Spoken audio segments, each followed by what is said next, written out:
I'd like to present to you a fan fiction that I think you'd all enjoy.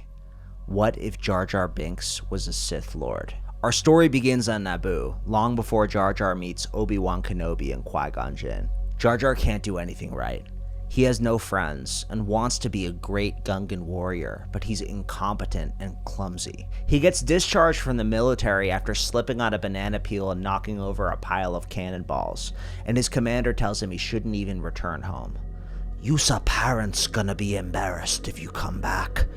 Yusa should go away." "Where shall I go?" "Go away. Go away forever." He goes up to the swamp in the fog and feels sorry for himself. "Why say I not good enough? Why say I can't just be like everybody else?" A voice answers him. "Because you're special, Jar Jar. You're the only one I can trust." Jar Jar whirls around. Where's that voice coming from? But no one's there. "You will never be accepted because you're different. You're special, and you have only two options. You can listen to me." Jar Jar sees him whispering into the king, Boss Nass's ear, guiding a great war where he's a Gungan general, causing his bullies to be executed and causing all the Gungans to bow down to him in respect. Or you can keep going. Jar Jar sees him begging to be let back into the Gungan camp and his people shunning him, begging for forgiveness, never being accepted, and eventually leaving the Gungan city, sinking deeper and deeper into the ocean until a water creature eats him. This fills Jar Jar with a deep fear. "How shall I get what you show me? How shall I get my revenge?" "Do everything I tell you, and if you betray me..." Jar Jar sees a vision of a huge creature wearing a black cloak, brandishing a red lightsaber and stabbing him through the heart. Jar Jar bolts awake, panting. "Oh, was just a dream." But then the voice whispers at the back of his mind. "No, Jar Jar. I'm still here." "Who's there?" Jar Jar looks around the clearing, now more in his view, but he still can't see anything. "I'm always here, Jar Jar. Do exactly what I tell you. Go home now." Jar Jar goes to Boss Nass, who is frustrated he came back. "They saw tell me you saw banished. Why saw you return?" Jar Jar has no idea what to say, but then the voice whispers to him. "Tell them there's a war coming. Tell them the humans want to wipe you out." Jar Jar sweats. He looks at the cruel elders, eyeing him with disapproval. "If you don't..." Jar Jar sees a third vision. Every single Gungan, his family, friends, everyone is dead, lying in broken pieces in the Gunga city. Jar Jar's the last one, looking at the creature with the red lightsaber, staring at him. The last Gungan. He swings for his neck. "Do what I say." Jar Jar swallows. "They are gonna invade us. The humans." "And how shall you have any proof of these claims, Binks?" Jar Jar's screwed. He doesn't have any proof. He has no idea what to say. "Check your backpack." And Jar Jar reaches into his backpack, feeling something. He pulls it out.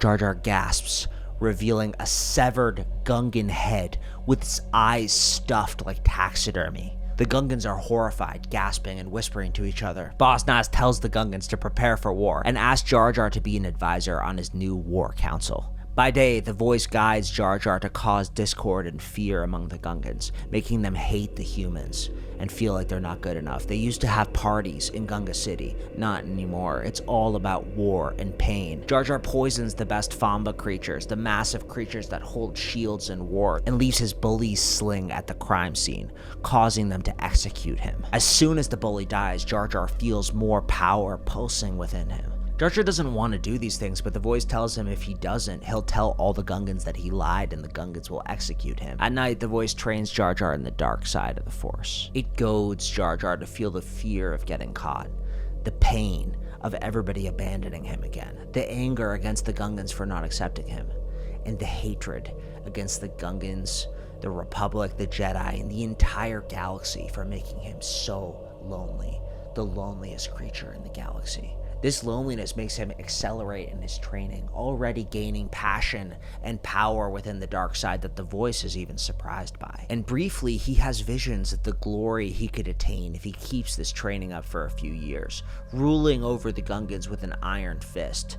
He listens to every word his master teaches him. Misa want my revenge. It takes the Gungans a whole year to militarize and train to invade Naboo's human capital, who recently elected a young Queen Amidala. Jar Jar plays the fool, but secretly he's been learning. He's been controlling things in the Gungan court for 3 months now, practicing force pushing and pulling old fish carcasses and using Sith mind control on Gungan children, making them hate humans with a burning passion and giving Jar Jar more power. Now's the time. They's never gonna expect it. They think we primitives who live on our side of the planet. No more. You lack commitment, the voice says. Master, they gonna invade tomorrow. What's you mean? Meet me where I first spoke to you. It's time to see if you truly have what it takes to be a member of the dark side of the Force. Jar Jar goes back to the swamp in the dead of night, scared, but stronger. Jar Jar is confused and worried about his master. Is he really going to be there?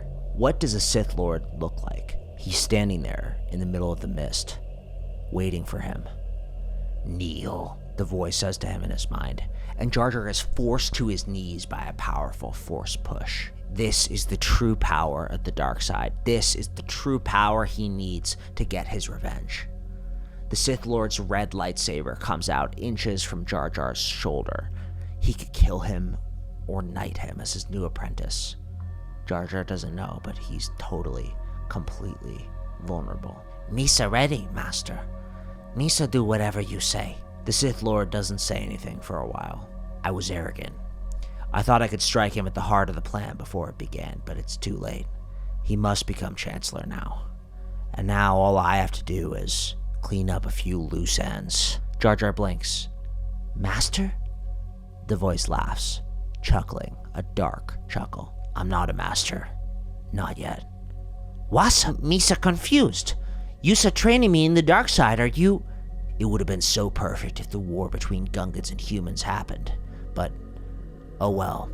It's time for your final lesson. Every Sith Lord's final test is to kill his master. And suddenly another red lightsaber blade comes out of the hilt of the sword. He pulls his robe down, revealing a red and black face with white horns sticking out of the top of his head. Darth Maul. My trial will come. I'll defeat Darth Sidious. But yours won't be a fair fight. Maul swings his saber at Jar Jar's head. Jar Jar barely rolls to the side, panicking. Maul leaps towards him, slicing down, but Jar Jar does a mighty force jump backwards, flipping into the fog. In the fog, Jar Jar pants, struggling to see. Misa don't understand. Misa help you. The double saber slices through the fog. Jar Jar barely dodges it at the last minute. There is no helping in the dark side. There is no fair. There is only power. Jar Jar remembers what his master, this red and black beast who's trying to kill him, once said. Fear, anger, hate, that's the key. Maul jumps through the fog and stabs with his dual saber. Misa afraid I gonna die. Jar Jar draws upon his fear and jumps high above the fog, way above Maul's saber stab. Misa angry my master betray him. Jar Jar force pushes all the fog away, revealing Maul running towards him. Misa hate you. In an instant, Jar Jar pulls the fog back in, surrounding Maul. Maul slices through the fog, but he can't see Jar Jar. He can't sense him in the Force. It's too late. Jar Jar is already gone. Jar Jar quickly ruins all the war preparations. This doesn't convince Boss Nass, but then Jar Jar pretends to slip and fall, knocking all the weapons into disarray, causing a massive explosion that makes half the Gunga city and most of their military tech fall into the planet core. Boss Nass falls out of favor with Jar Jar, banishing him without a second thought. We have to hide, have to be safe. No humans. When the Jedi Master Qui-Gon Jinn and his apprentice Obi-Wan Kenobi come to Naboo, Jar Jar is sure to meet them. He has to be close to Jedi to protect him from Maul, if he ever returns.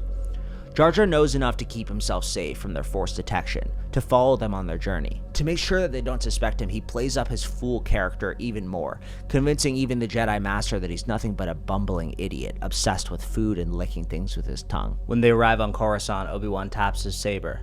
Master, Qui-Gon runs over. My kyber crystal's been stolen.